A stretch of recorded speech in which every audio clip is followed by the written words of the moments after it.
the DVD. You can buy it for something like 16 bucks on Amazon. It's about 100 minutes long, and it makes nonstop scientific arguments that global warming is overblown or an outright fraud. And the way the word hustle is used in the title is intended to mean a fraud.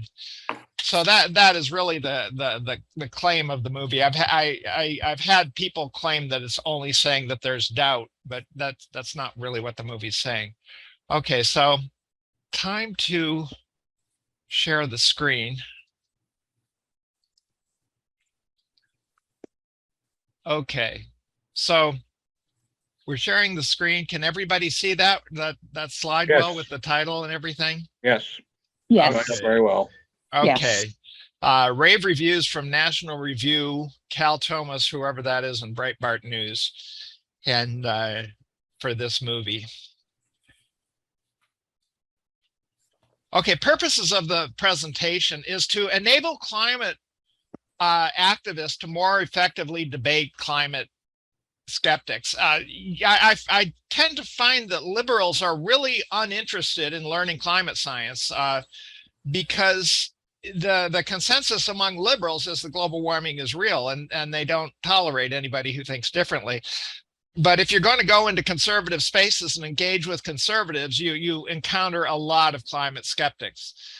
And then the other thing is that this presentation teaches both sides of the climate debate. And so the idea is to elevate the debate by teaching climate science. A lot of people on the left think that all of the resistance to climate action is from fossil fuel money and that people are just shills. But I think that a typical conservative who goes to a typical left-wing environmental movement will be very deeply offended by a bunch of things. There tends to be an assumption that capitalism is just a wrong approach. They're very non-technical, and they wind up saying very technically ignorant things. Generally, all the solutions they propose involve growing the public sector, and they can't resist getting hijacked by social justice issues. I've observed that wind and solar advocates frequently accuse nuclear advocates of being shills, and then there's a division within among nuclear proponents about what kind of nuclear they like. Okay, limitations of the talk. We will strictly be rebutting the movie. We will not be discussing energy engineering and how to decarbonize the economy. That is not discussed in the movie at all. And another thing, some people like Oren Cass and Bjorn Lomborg and Jordan Peterson are saying that the IPCC reports are entirely accurate, but the economic harm projected is not enough to justify curbing emissions. And we won't be going into the cost-benefit analysis debate because that's not the argument that the movie makes. The movie does not clearly claim that the Earth is not warming, nor does it concede that it is. It just claims that the narrative being promoted is not justified. I used to show the movie and stop it every couple of minutes to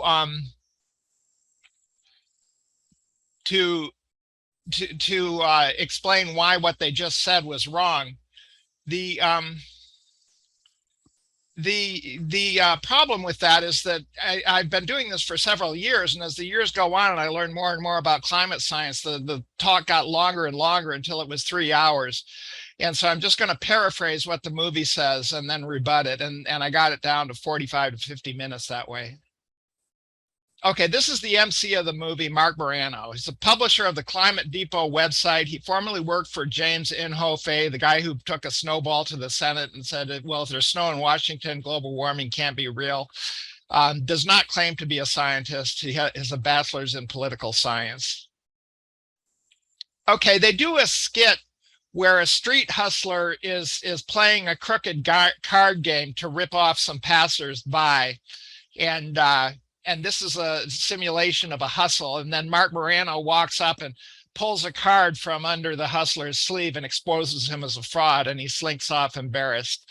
And so this is an analogy for what climate scientists are doing to the public. Okay, this guy was a debater, and he's making the argument that climate science does not go by consensus. And he talks about Galileo. And the thing is, we never would have heard of Galileo were it not for the fact that the current consensus agrees with him. If Galileo had said that all the planets revolve around Jupiter, he would be some nutcase that we almost never heard of. It's just that a scientist is not right until he gets a consensus behind what he said. The theory of relativity did not really begin to be established until the bending of light in a solar eclipse was observed, and other experiments confirmed it and convinced the broader community. It was not right as soon as Einstein said, "This is what I think." Okay, the 90s. Okay, they show a commercial where they say they show 97 people in lab coats and 3 cavemen, and the 3 cavemen were people who don't believe in global warming, and I guess this is a real commercial. They claim, if you listen to every word, they don't claim this is the only study, but if you don't listen to every word, they make it sound like there was only one study where they polled only 77 scientists, of who 75 agreed. So they said the 97% isn't even based on 97 scientists. Actually, there are many studies. Here's a bunch of studies. And what tends to happen is, if you ask scientists in general, if you ask the public, you get a certain level of consensus. As you get to scientists, you get another level of consensus. As you get closer and closer to climate scientists, and eventually to climate scientists who have published in peer-reviewed literature, then you get to 97%. And actually, the 97% figure is very old. The more recent studies show a much stronger consensus, because there's been a lot of warming that's been observed lately. Okay, this is not in the movie, but there's this booklet that you can buy on Kindle for free that the Heartland Institute, which is the biggest global warming denier think tank in the country, publishes, and they mail this booklet unsolicited to thousands of high school teachers, and they come up with all these arguments that all these major studies about consensus are wrong. One of the authors, Fred Singer, worked for the tobacco lobby before working for the fossil fuel lobby. Sometimes they make outlandish claim like there's only 0.3% agreement, and only address a few studies, while more studies keep coming all the time. Okay, they do this video with, I guess it was computer generated graphics. And can you see my mouse? Can you guys see my mouse waving around here? Yes. Okay, so all the orange cubes here are CO2 in the atmosphere, and the one red cube is supposed to be the man-made CO2, which is ridiculous. There's a lot, the percentage of CO2 that is man-made is much higher than that. And then they claim that the total green water vapor is a greenhouse gas, and they claim that water vapor, that almost all of the greenhouse gases are water vapor, and CO2, natural and man-made, is only a very small part of it. And that's not true. The water vapor makes up like 66 to 85% of the greenhouse effect, and CO2 by itself is somewhere from 9 to 26%. So the CO2 is more significant. Also, the water vapor is in a constant equilibrium. It'll, if it gets really humid, it just rains out. And so there's a constant equilibrium with temperature, but while CO2 causes a rise in the temperature, the amount of water that can be held in the air goes up. So it exacerbates the warming. And then they totally swamp both of those with oxygen and nitrogen, neither of which are greenhouse gases, so they're not relevant.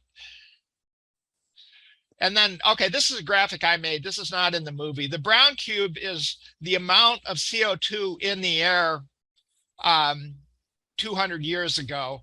The black rectangle is the CO2 that we have added to the air since then. And a great deal of the CO2 that has been emitted by humans has gone into the oceans. So like something like half has gone into the oceans. So there's even more CO2 that we've emitted, and it's turning the oceans more acidic with a lot of bad effects. Okay, this is Princeton professor, I think he's a physicist, William Happer. He says, for most of Earth's history, CO2 levels were at least 1,000 ppm. They're 421 ppm now, and the Earth was just fine in those periods. Okay, this is kind of an asinine statement because the Earth would be just fine after a nuclear war, but people wouldn't be doing so great. During those periods when CO2, he's right that for most of Earth's history, CO2 levels were much higher than now, but there was no ice anywhere on the planet, and sea level was something like 100 feet higher, which is why we find fossils of sea dinosaurs in Kansas. And then here's Dr. Patrick Moore. He was one of the founders of Greenpeace who had a change of heart about environmental issues. And he says, millions of years ago, we had an ice age with CO2 levels at 10 times current. Okay, this period was 460 to 430 million years ago. And it's wrong to call there as an ice age. The geologists can tell from rocks that there were some glaciers, but it's not clear that there was even as much ice as there was on the planet now. And the sun was 3% dimmer, and all that extra CO2 was just preventing the planet from turning into a complete snowball. And this picture that is shown while he's saying this of mastodons going through the snow, this is just completely wrong. 430 years ago, dinosaurs didn't exist yet, let alone mammals. There were insects and mollusks, and that's about it. Okay, so now there's the temperature record from the Inconvenient Truth. Now, I drew over these graphs so they would show up because the lines were too thin to show up on the slides. So I drew thicker, but they're the same curves. And so the red is historic CO2, and the green is temperature. And we see that the two are moving together. And then here's just CO2, and then here's Al Gore's high point at the present, that we are going much higher than the last 800,000 years. And then in the movie, okay, here's the last 800 years from the Inconvenient Truth. But in the movie, they show the last 600,000 years, and they show all these periods where CO2 levels were far, far higher than now. And they're right about that. And Al Gore should have mentioned, Al Gore makes it sound like current CO2 levels are completely unprecedented in the history of the planet, and that's just not true. Okay, one thing they brought up was that usually temperature does not lag CO2. Usually temperature changes before CO2 does. The solubility of CO2 in the ocean decreases as the oceans warm. So when the planet warms, it flushes CO2 out of the oceans, and the CO2 level in the atmosphere rises. And usually what happens historically is that the Earth will change its orbit a little bit, or it will wobble on its axis, and that will change temperature, which raises CO2. But as you can see on this chart, the CO2 then starts raising and starts driving the temperature up. So they, in a positive feedback loop. Okay, this is Ivar Gabriel. He's the only Nobel Prize winner they could find in the movie. And when he gave a talk in 2008, and he said, I don't normally think much about global warming. His Nobel was on completely irrelevant work on semiconductors in something like 1960.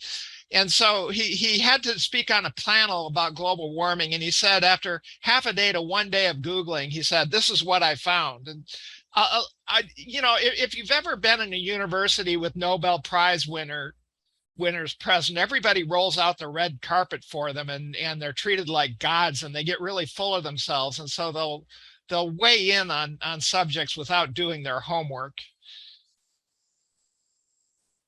Okay, now this point, in an Inconvenient Truth, Al Gore went up in a lift to how high CO2 was going to go. And in this movie, Mark Morano goes up in a lift just like the one Al Gore had, and then the projection screen shows all these things he's talking about. And this is a Gallup. Okay, there's a debating technique. It's a sleazy debating technique called a Gallup, where you make a whole lot of arguments and don't even coherently explain them in a short amount of time. And in a timed debate, the person you're debating doesn't even have time to explain what you were talking about or why it's not true. And so you can make all these arguments. It's something creationists are very famous for. And so the first thing he talks about is solar variation and volcanoes and cosmic rays. Okay, here's solar variation of the last 140 years. Solar irradiance is the blue chart, and temperature 11-year average is the red chart, and the two are not moving together. And the other thing is heating from sunlight predicts atmospheric heating at all altitudes and more warming at day than at night. What we observe is heating at low altitudes and cooling at high altitudes, and more warming at night than day. The observations are exactly what's predicted by warming from CO2. So we definitely know that it isn't solar variation. And let's go back to that slide. He talks about volcanoes. Okay, we know very much how much CO2 has been emitted by volcanoes in the last 200 years, and it's something like 1% as much CO2 as humans have emitted. So it's not significant. And also big volcanoes like Pinatubo, they put a lot of sulfate particles in the atmosphere which reflects sunlight. So a typical volcano actually cools the planet for a couple of years. And then he talks about cosmic rays. There were some people saying that changes to the sun's magnetic field were affecting the amount of cosmic rays reaching the Earth, but it turned out to have no correlation with temperature. It was just debunked. It's not real. But all he says is cosmic rays, 2 words. He doesn't explain the theory or how it works or why we should believe it. Okay, solar system impacts. What's that mean? Is it talking about meteorites? Have there been any meteorites in human history big enough to change the climate? Talks about the tilt of the Earth's axis. Okay, let me look this up. Okay, the tilt of the Earth's axis changes about 42 feet a year. It changes about 1 foot in a major earthquake, changes about 42 feet a year, which is just nowhere near enough to have a significant impact on the climate. But he makes it, he makes the claim, he doesn't explain it. Atmospheric circulation. What's he talking about? Does he think that climate scientists don't take atmospheric circulation into account? And water vapor. Of course, climate scientists take water vapor into account. Then he talks about methane. Yes, we're very concerned about methane. Clouds. Of course, we know about clouds. Reflectivity of the Earth, and then land use policy and soil. All these things are taken into account. But he just makes this Gallup just barely mentioning these things and rushing from one to the next. What he's trying to do is bombard the viewer with so many factors, none of which he explains coherently, that the viewer will be confused and conclude that they can't draw any conclusions. Mark Morano is calculating that all he has to do is create doubt, and that means he wins. This is not a trial with presumption of innocence and proof beyond a reasonable doubt. Okay, most decisions in our society are not made by presumption of innocence and proof beyond a reasonable doubt. We only do that for locking up criminals because we think it's so bad to lock up an innocent defendant. So we put up with organized crime rather than locking up people who are obviously a menace to society. But that's one decision. When a typical investor is not going to require proof beyond a reasonable doubt before he takes a factor into consideration. If Morano wants us to forget about climate change and burn all the fossil fuels we want, it's up to him to establish with reasonable confidence that no great harm will come of that.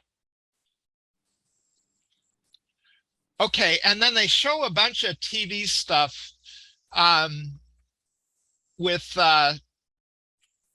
about global cooling, and there were and well-known media figures were saying that there was going to be global cooling and that we were headed for a future ice age, and they were talking about this in the 70s.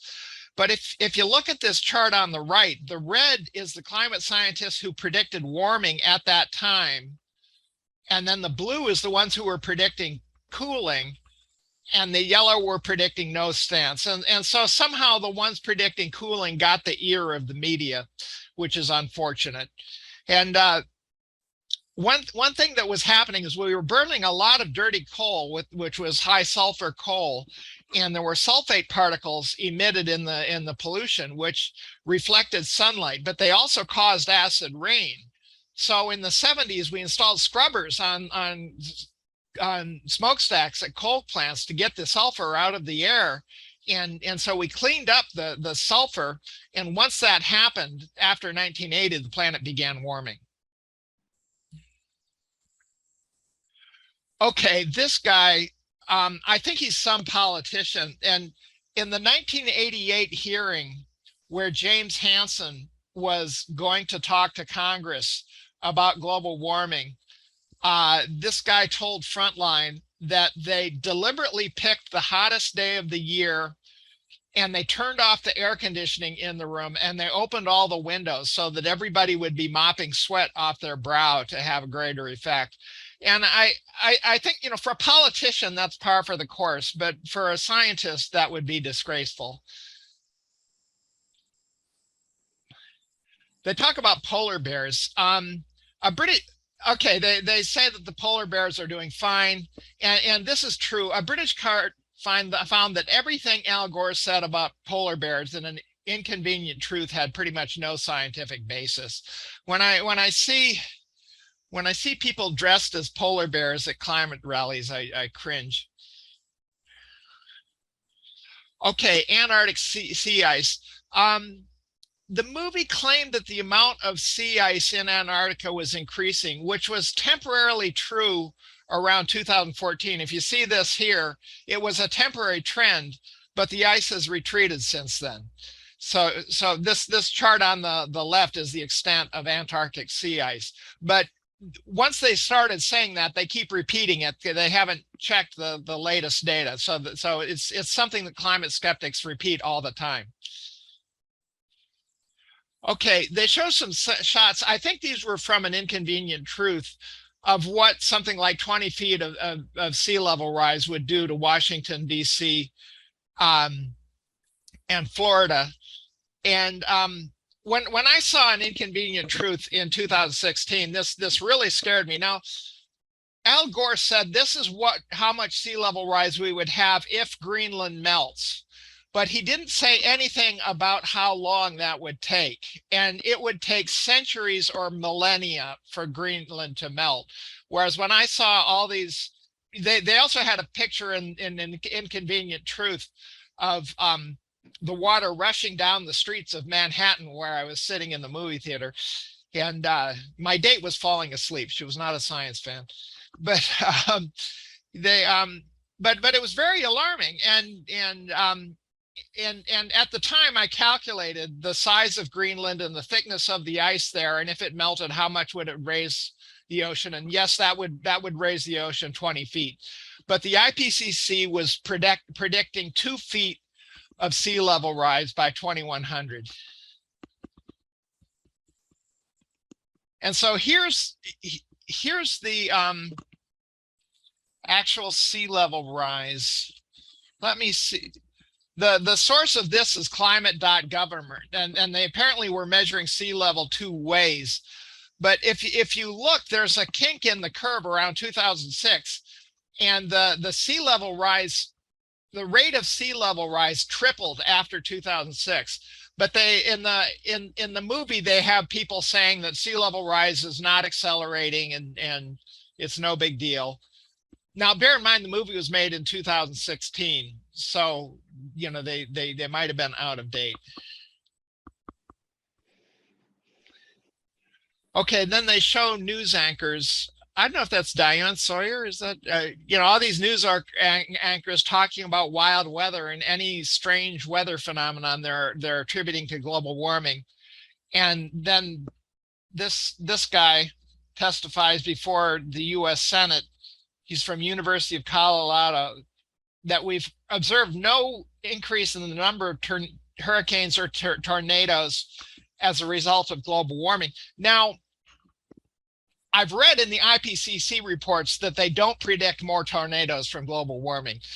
The hurricanes, the number of significant hurricanes that we get is a low integer. And so if there was a 10% every year, so if there was a 10% increase, you would have to record decades of data to track the signal from the noise. And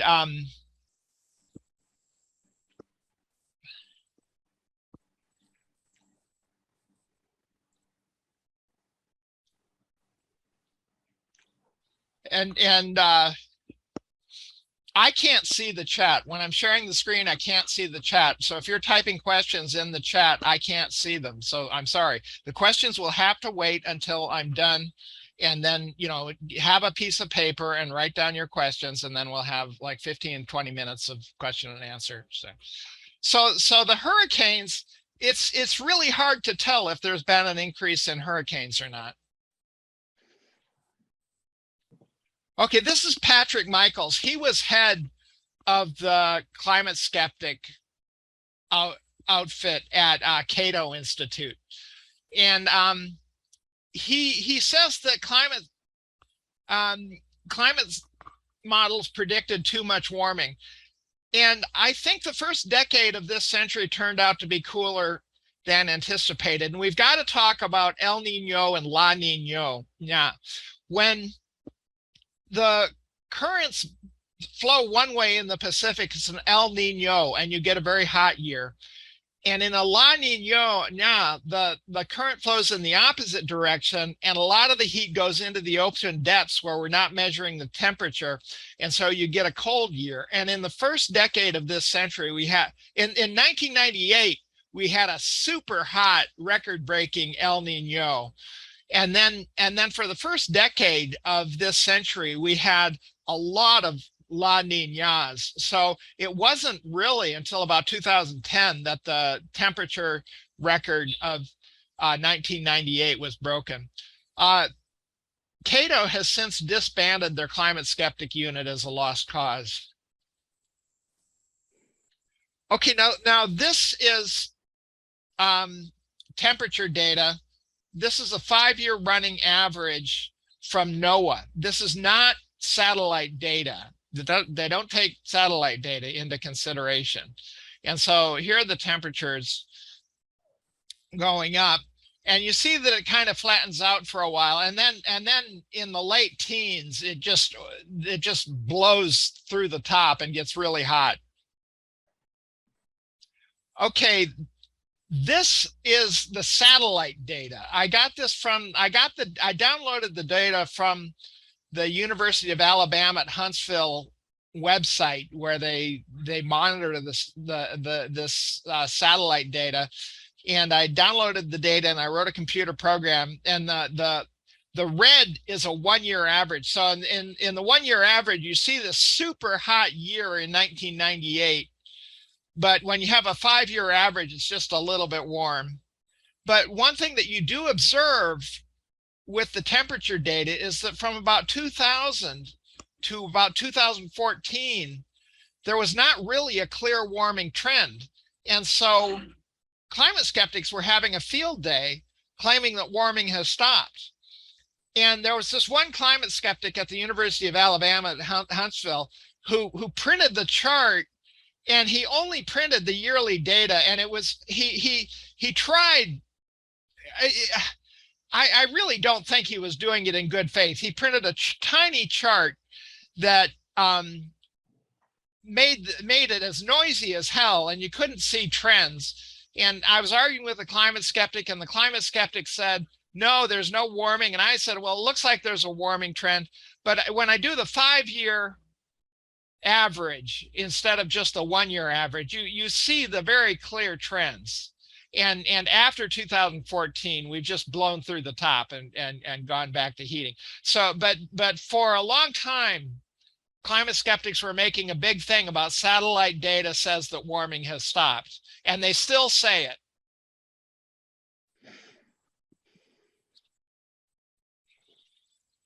Okay, here they talk about the fate temperature record.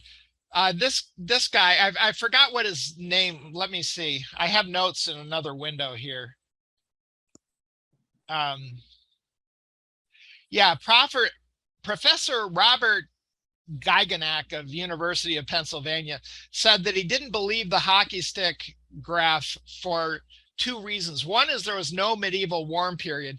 There's a lot of people say that there was a medieval warm period about 1,000 years ago, when the Vikings settled Greenland, and then Greenland started cooling down again, and they couldn't survive, and so they died off. And there's archaeological evidence that they ate their dogs while they were so desperate while they were starving. But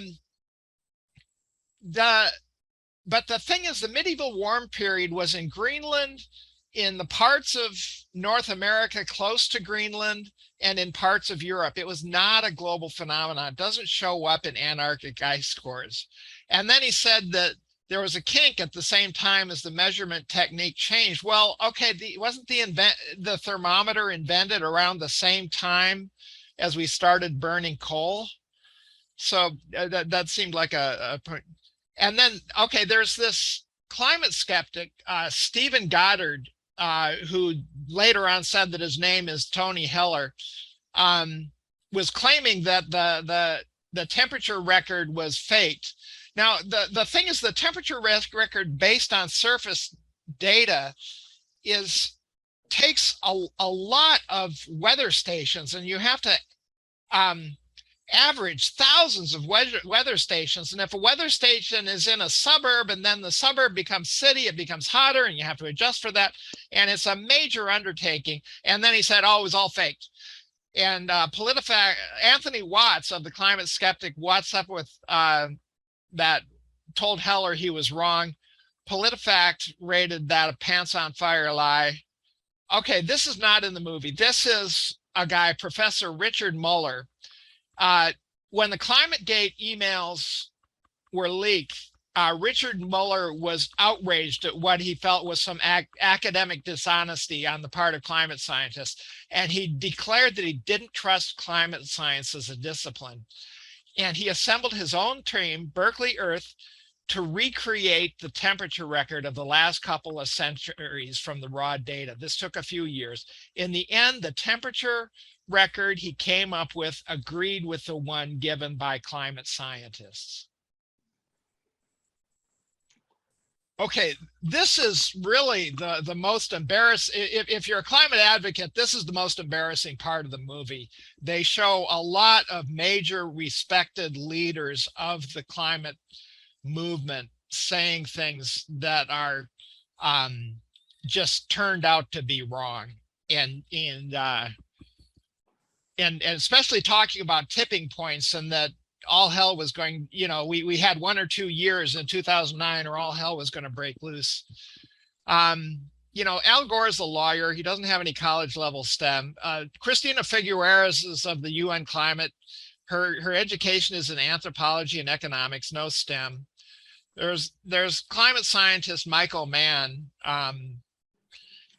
who measures tree rings.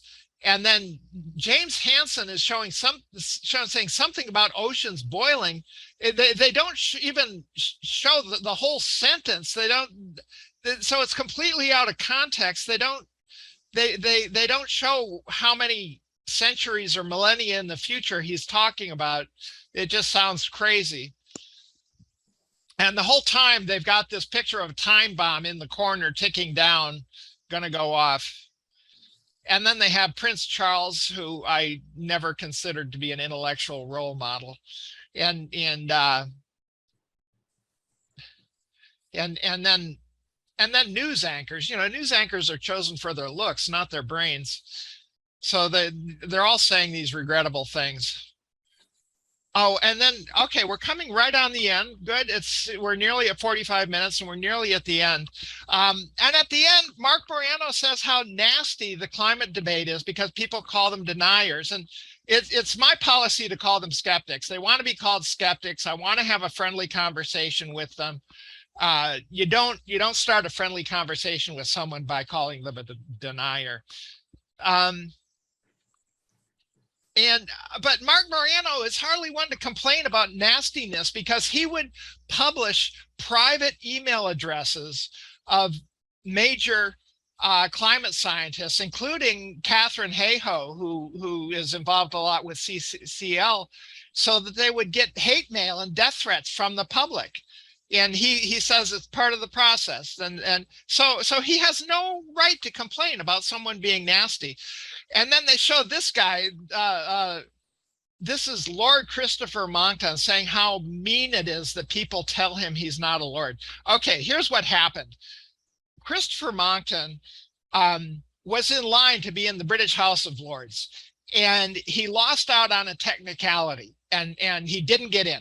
And he started calling himself a lord anyway. And the House of Lords passed a resolution that Christopher Monckton is not and never was a lord. And he says this is really mean that they're doing this to him. And he claims to have been a science advisor to Margaret Thatcher. His education is in the classics. I don't know what classics means. That means he reads ancient Greek texts or something. He does not have a STEM background. Margaret Thatcher had a chemistry background and called for a world treaty on global warming in 1989.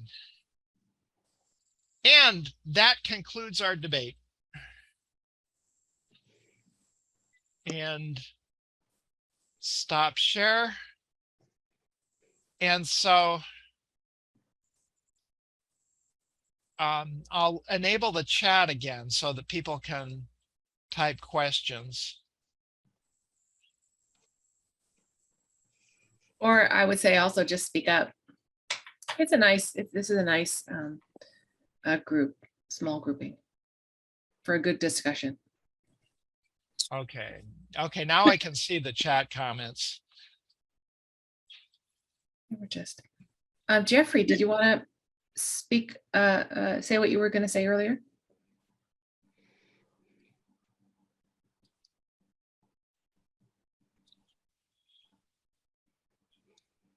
Or anyone else want to open it up? Yeah, thanks, Bill, for doing this. When did this movie came out? It was in 2016. I'm in a Republican group that was going to go see it. It showed one night in theaters, and then my girlfriend got fired that day, so I had to be with her, and I couldn't make it to the movie. But I wanted to give a presentation on global warming, and I wanted to see what the climate skeptics were saying. So I bought the DVD, and then I watched it, and then I Googled on the subject. And then in December, the movie was in like May of 2016. And then in December of 2016, I gave a half-hour lecture on the subject.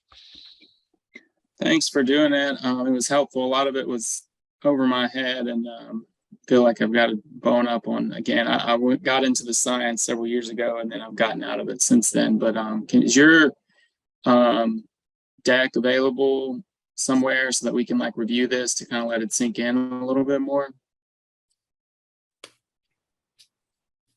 Yeah, I can share.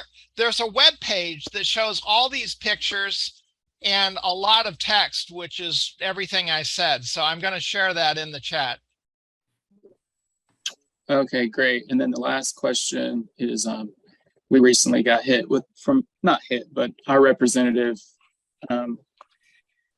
mentioned that we read Alex Epstein's new book, Fossil Future.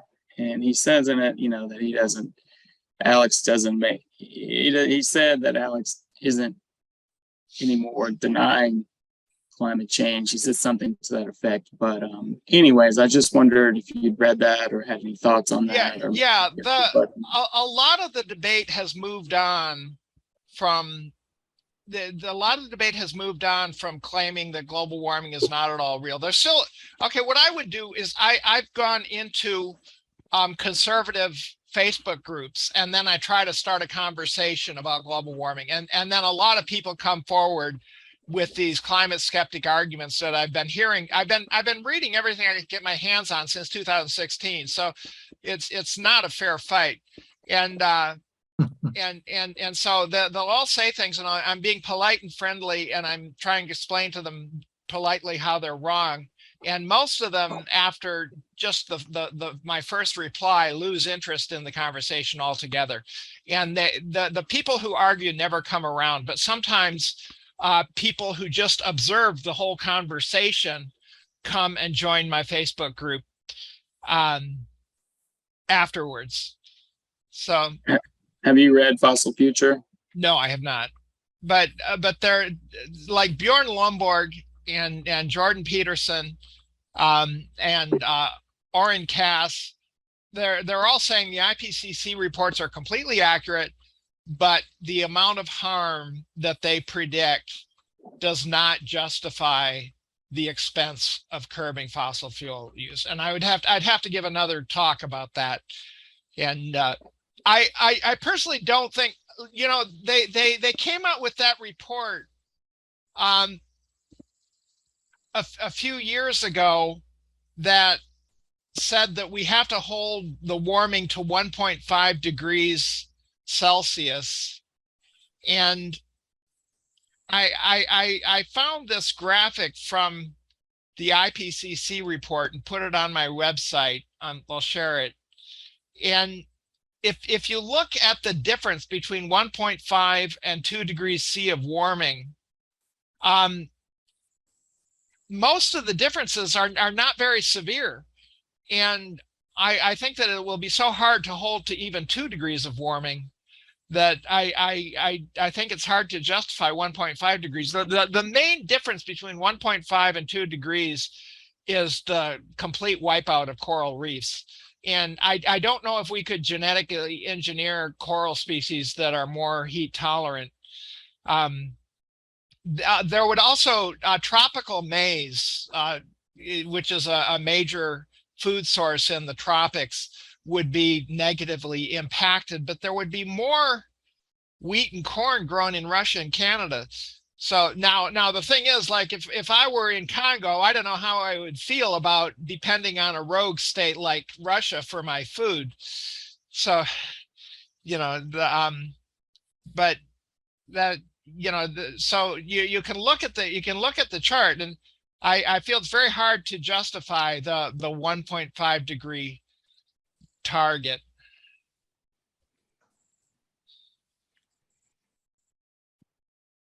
I have a question. Who am I supporting if I buy that DVD from Amazon?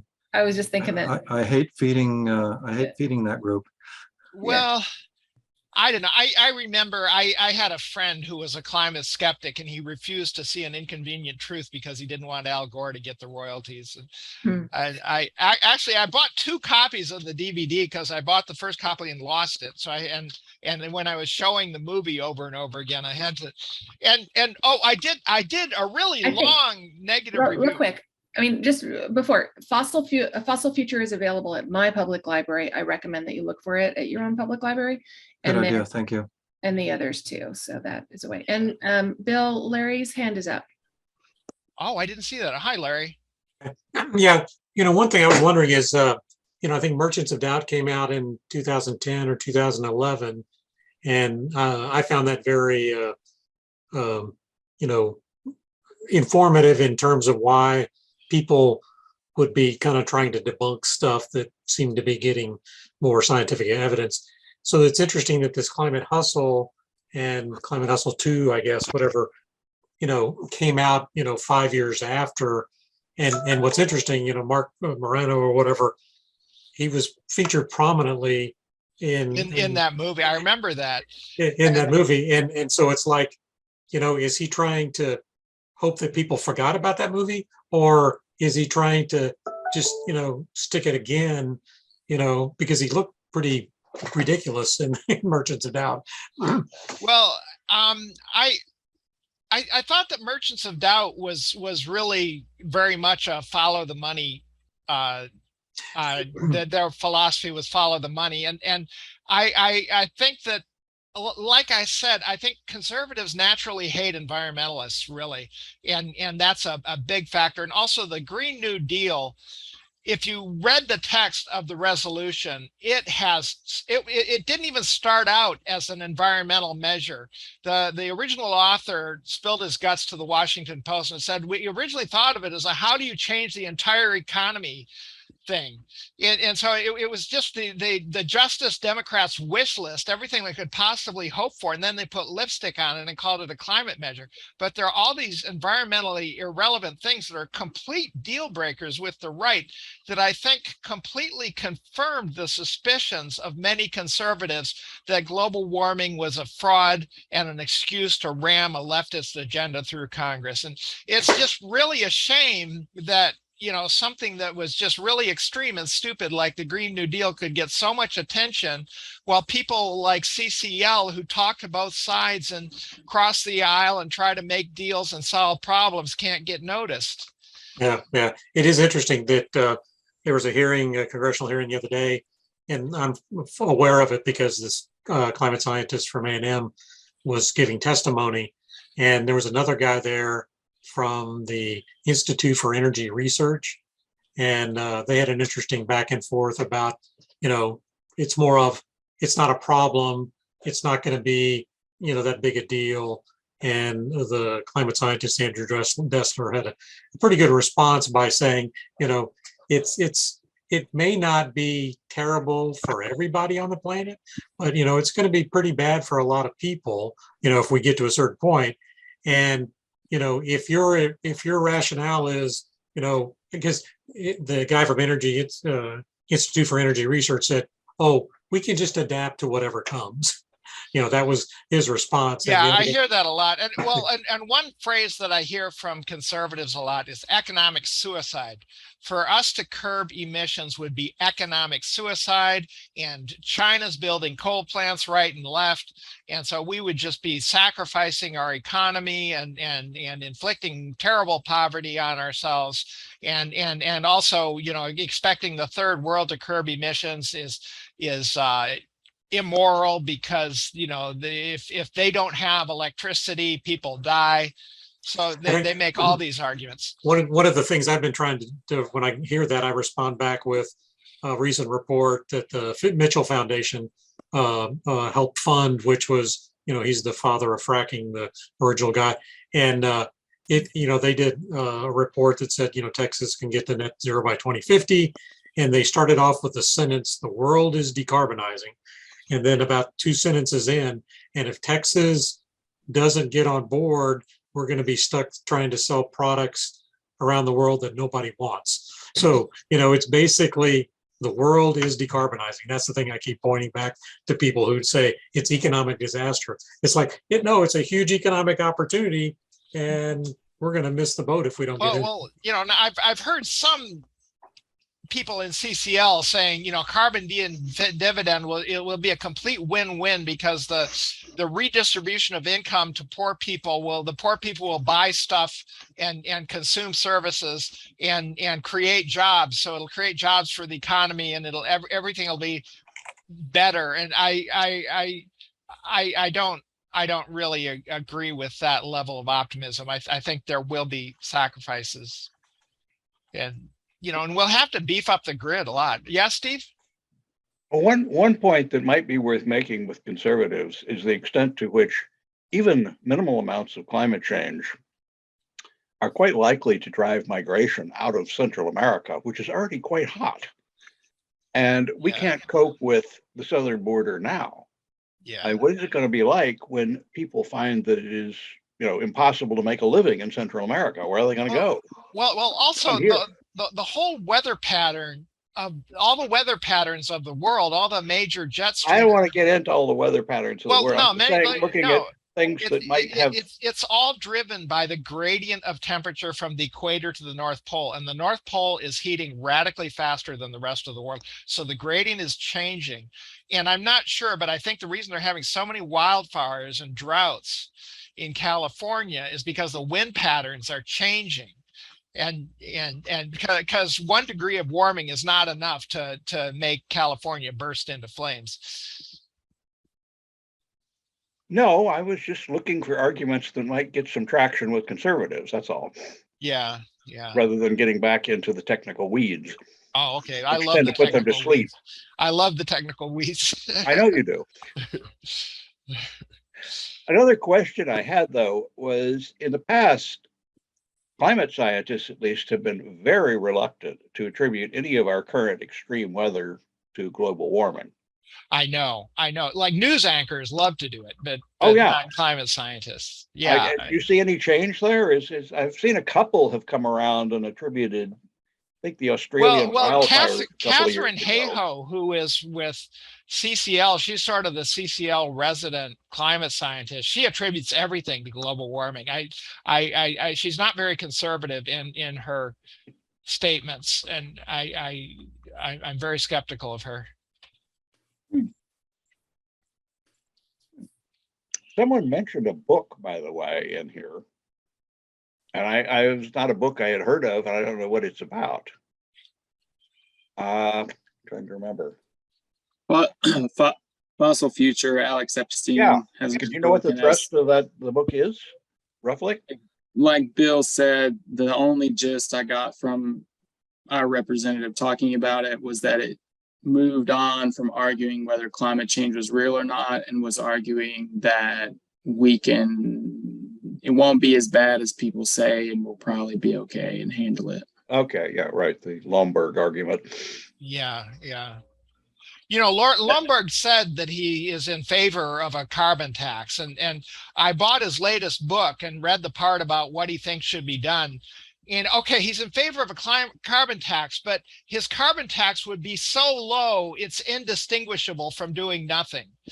And like Bjorn Lomborg, 90% of the time when his lips are moving, he's saying various forms of do nothing. And then he'll say, well, we should invest in R&D and we should have a carbon tax, and the IPCC reports are accurate. But most of the time he's coming up with all these excuses to say do nothing. And that's what he's been saying. He used to be a climate skeptic. He's changed on that, but he still spends most of his time saying do nothing. So Bill, is there a point to be made by, with conservatives to kind of say who's been evolving in their view? There's a clip in Merchants of Doubt where it's like a 60-second thing where they take Fred Singer and he goes through all of the earth is not warming. Oh yes, we know it's warming, but it's not caused by humans. Oh, the earth is warming, and we know and we've known for decades it's caused by warming. Now there's, since that movie was made, I'd forgotten about that. Yeah, and now they've added a fourth thing. It's warming, humans are causing it, but it's really not a big deal. Yeah. So the evolution of who's, if people want to talk about who's got it right, is there a point to be made to say, well, if we look historically, who's been shifting the most? Is it the shifty climate scientists or the shifty climate skeptics? Yeah. I think a lot of them are in the cost benefit analysis. There's something on my website. I'll post it where I go into the whole cost benefit analysis debate, and I cover. Jerry Taylor had quite in part of his conversion from the Cato Institute to the Niskanen Center. It was the tail risk. When you look at insurance, and maybe that'll be the driver, right? When Yeah. people can't insure their homes. Now, right now, the insurance company's window is, a year to 5 years, right? Because they can just keep raising rates. But at some point, things are going to be uninsurable in a lot of places. And then what's the cost benefit of that, right? Okay, here's the page from my website about cost benefit analysis, and it starts out with a quote from Jerry Taylor that I found very compelling. And it spends some time on Bjorn Lomborg and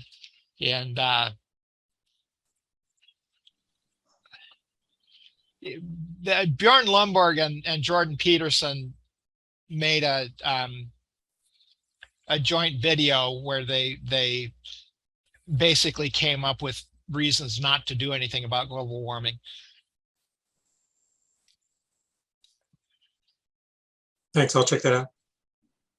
I'm gonna hop on. I'm gonna watch that. Sorry, go ahead. Well, Michael Bill. Mann is famous for tree rings. That's what he's famous for. Yes, and who was it? Libby had a question about that. She seems to feel that you were, what shall I say, deriding him there. She said, Michael Mann is my hero. Always thought that was Is his that why you specialty. characterize him as a tree ring reader? I thought that was his specialty. Was Yes, but what's the significance of that? What are you trying to tell us about Michael Mann? Well, that's his scientific specialty is doing the temperature record by tree rings, so he can go back 1,000 And that years. implies what, if anything? No, it's not negative, it's not positive. It's just saying what his specialty is. Okay, fine. That was. I have some disagreements with the guy. He's anti-nuclear. He was for the Green New Deal. Right,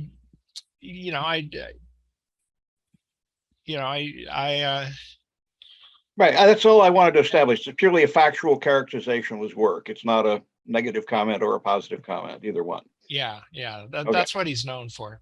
Right. There's, if you mind, there's a good quote from Bertrand Russell. The only thing that can redeem humanity is cooperation. Good job. Well, we're good So- at cooperating, but we tend to fall apart into warring tribes.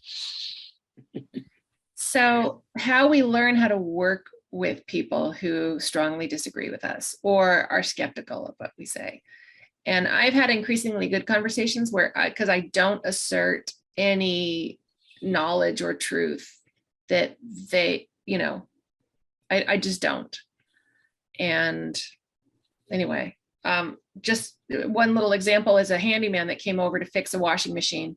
And the first time I met him, he said that don't get those efficient front loaders. It's just the government trying to shove their technology down your throat, and they want you to buy something garbage that's going to need to be replaced in 3 years or 4 What years. is a front loader? It saves a lot of water and energy. The Oh, second okay. time I saw him, he was coming in for an AC unit, and I mentioned heat pumps. And it's like a month and a half had gone by, and he talked about how we do need to decarbonize. He didn't call it decarbonizing. He said we need to transition. It's a real issue, but we can't be dragged. And I thought it was good, good progress with me not pushing my agenda.